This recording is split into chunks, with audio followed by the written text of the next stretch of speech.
Bonjour à tous et bienvenue sur ma page Moi Envolée. Aujourd'hui j'ai décidé de faire comme vidéo du livre au film et je vais donc vous parler de Si je reste de Gail Forman.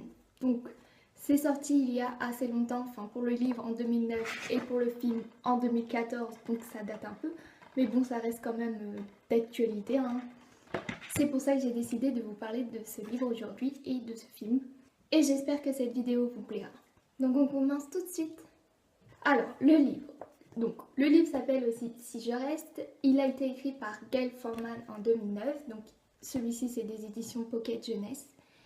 L'histoire, c'est donc d'une adolescente qui s'appelle Mia, qui a 17 ans et qui a toute la vie devant elle, comme toute adolescente de 17 ans. Mais il va lui arriver un accident à elle et sa famille.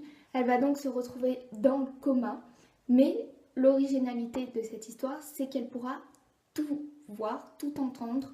Elle sera comme décuplée de son corps et elle pourra voyager et suivre les personnes qui lui rendent visite. On a en même temps dans l'histoire des flashbacks de ce qui s'est passé avant l'accident. Donc on découvre que Mia est amoureuse d'Adam, un rocker qui est en voie de devenir une superstar.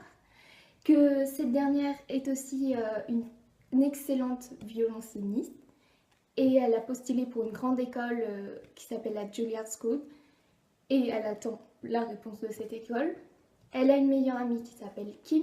Ses parents sont des anciens rockers, son père avait un groupe, donc elle a toujours été un peu le vilain petit canard, on va dire, parce qu'elle se sentait un peu pas rejetée, mais hors contexte au niveau de sa famille, parce que son petit frère aussi est à fond dans le rock, mais cette dernière préfère le violoncelle, donc elle s'est toujours sentie un peu exclue, bien que ses parents soient extrêmement cool. Et donc voilà, on va être dans une journée de la vie de Mia qui va devoir faire un choix, c'est-à-dire qu'elle devra choisir soit de vivre, soit de partir, en gros, de mourir.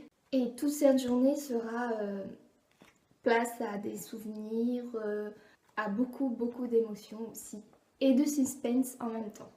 Pour ce qui est du film, le film est sorti en 2014, donc ça fait 2 ans maintenant. Mia est interprétée par la magnifique Chloé Grace Moretz, et je dois dire qu'il est assez fidèle au livre, vraiment. Quand je l'ai vu, je me suis dit ça ressemble vraiment à l'histoire. C'est comme je me l'imaginais. J'ai pas été déçue à ce niveau-là. Si je reste, c'est le premier livre que j'ai lu de Gail Forman. Et vous savez que je suis une grande fan maintenant, donc j'en ai lu plein d'autres. Parce qu'elle a un style particulier à elle. Elle sait toucher les adolescents. Elle sait raconter leurs histoires, mais d'une façon adulte, pas d'une façon un peu familière, plus adulte quand même. Ça reste très bien écrit. Et on le sent dans le film, Mia est plutôt très adulte.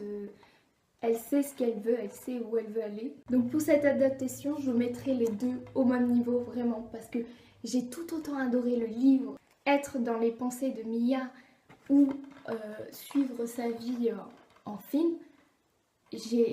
J'avoue que à ce niveau-là, je n'ai pas de préférence pour l'un ou pour l'autre. Les deux m'ont touchée, les deux m'ont beaucoup émue. Les deux ont été très bien réalisés, très bien écrits. L'avantage aussi du film, c'est qu'il y a cet aspect musical. On retrouve beaucoup le rock, mais aussi avec Adam, donc le petit ami de Mia, qui est aussi un rocker. Et les musiques sont juste super. Je ne sais pas si vous avez vu le film, mais moi j'ai vraiment adoré. On a aussi le violoncelle qu'on peut vraiment entendre comparé au livre qu'on peut seulement s'imaginer. Donc ça ajoute un plus, on va dire, parce qu'on ressent que la musique est vraiment plus présente dans le film que dans le livre. Mais les deux restent du très grand niveau. Honnêtement, ils sont juste géniaux. Donc si vous n'avez pas vu le film ou pas lu le livre, ou les deux, je vous conseille de le faire très vite. Parce que déjà c'est la lecture rapide parce qu'il fait à peu près 189 pages, donc ça se lit très vite. Le film il dure moins de 2 heures, il dure 1h46, donc ça prend pas une journée, tout va bien. Mais je pense même qu'en une journée on peut lire le livre et voir le film après. Donc voilà, si vous n'avez pas lu et vu encore ces 2 œuvres, je vous le conseille parce que les deux sont au même niveau pour moi, ils sont juste géniaux. Et ça vaut le coup d'œil vraiment. Donc voilà, j'espère que cette petite vidéo vous aura plu et que je vous ai donné l'envie de découvrir ces deux œuvres. Et on se voit bientôt alors.